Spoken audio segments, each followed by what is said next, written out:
മിഥുനം കൂറാണ് അടുത്തത്. മകയിരത്തിൻ്റെ അവസാനത്തെ 1ഉം 2ഉം പാദങ്ങളും തിരുവാതിരയും പുണർതത്തിൻ്റെ 1ഉം 2ഉം 3ഉം പാദങ്ങൾ ചേർന്നതാണ് മിഥുനക്കൂറ്. ഇവരുടെ ഭാഗ്യസ്ഥാനത്ത്, അതായത് 9ൽ സൂര്യനും ബുധനും ശുക്രനും രാഹുവും നിൽക്കുന്നു. വിദേശ സംബന്ധമായിട്ടുള്ള തൊഴിലുകൾ, അഥവാ വിദേശ പഠനം, വിദേശവുമായിട്ടുള്ള കോൺട്രാക്റ്റിംഗ്, ഇങ്ങനെയുള്ള കാര്യങ്ങൾ, അതുപോലെ നിയമപരമായിട്ടുള്ള കാര്യങ്ങൾ, അത് ബിസിനസ്സോ അല്ലെന്നുണ്ടെങ്കിൽ അതിൻ്റെ പ്രാക്ടീസോ ഒക്കെ ആകാം. അതുപോലെ ട്രെയിനിങ് കൊടുക്കുന്നവർ, അത് സംബന്ധിച്ചുള്ള ബിസിനസ് നടത്തുന്നവർക്കൊക്കെയും, അതുപോലെ ഓൺലൈൻ ബിസിനസ് നടത്തുന്നവർക്കും ഒക്കെ അതാത് രംഗത്ത് വിജയം ഉണ്ടാകാനുള്ള സാധ്യതയുണ്ട്. കരിയറിൽ ഒരു വലിയ വഴിത്തിരിവ് ഉണ്ടാകാൻ സാധ്യതയുണ്ട്. ഫെബ്രുവരി 17, 18, 19 ദിവസങ്ങളിൽ ആണ് അത് ഉണ്ടാകാനുള്ള സാധ്യതയുള്ളത്.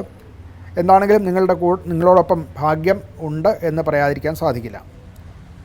ധനപരമായിട്ട് യാത്ര വഴി, അഥവാ യാത്ര കൊണ്ടുണ്ടാകുന്ന ചില ലാഭങ്ങളുമൊക്കെ ഉണ്ടാകും. അതുപോലെ പഠനം കൊണ്ടും ധനലാഭം ഉണ്ടാകാനുള്ള സാധ്യത കാണുന്നുണ്ട്.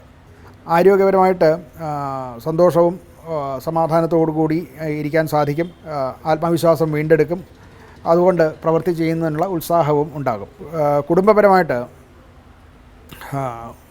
ഗുരുക്കന്മാരുടെയും അഥവാ തൻ്റെ പിതൃക്കളായിട്ടുള്ളവരുടെയും ഒക്കെ ഇഷ്ടാനിഷ്ടങ്ങൾ അറിഞ്ഞ് അവരുടെ ഉപദേശം തേടിക്കൊണ്ട് ഉള്ള പ്രവൃത്തികൾ ചെയ്യുകയാണെങ്കിൽ ആ ജീവിത ദിശ തന്നെ മാറുകയും അത് കുറച്ചുകൂടെ സ്വച്ഛന്തമായി തീരുക, സന്തോഷകരമായിട്ടുള്ള അവസ്ഥയോടുകൂടി ആവുകയും ചെയ്യും.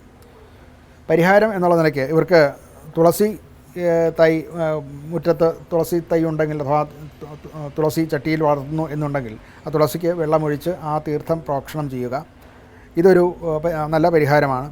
അത് അവനവന് സ്വയം ചെയ്യാവുന്നതുമാണ്. അതുപോലെ തന്നെ ഈ പഠനം മുതലായിട്ടുള്ള മറ്റ് ഔദ്യോഗിക പ്രവർത്തനങ്ങളുമൊക്കെ കഴിയുന്നത്ര രാവിലെ അത് ചെയ്യാൻ ശ്രമിക്കേണ്ടതാണ്.